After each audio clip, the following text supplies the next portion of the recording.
इस वीडियो में हम एक क्लियर नाइट स्काई से रिलेटेड 10 इंपॉर्टेंट सेंटेंस जानेंगे और वीडियो के लास्ट में एक छोटा सा टेस्ट भी है। एक क्लियर नाइट स्काई का मतलब होता है रात का साफ वाला आसमान।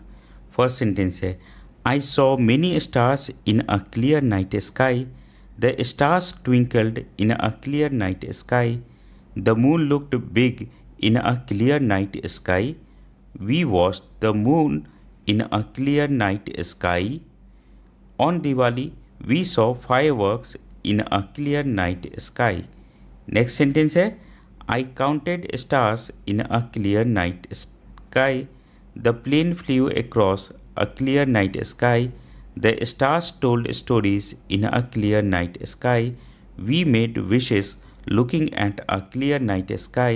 The sky was full of magic in a clear night sky. अब आपके लिए एक छोटा सा टेस्ट भी है। एक क्लियर नाइट स्काई का हिंदी मीनिंग क्या होता है?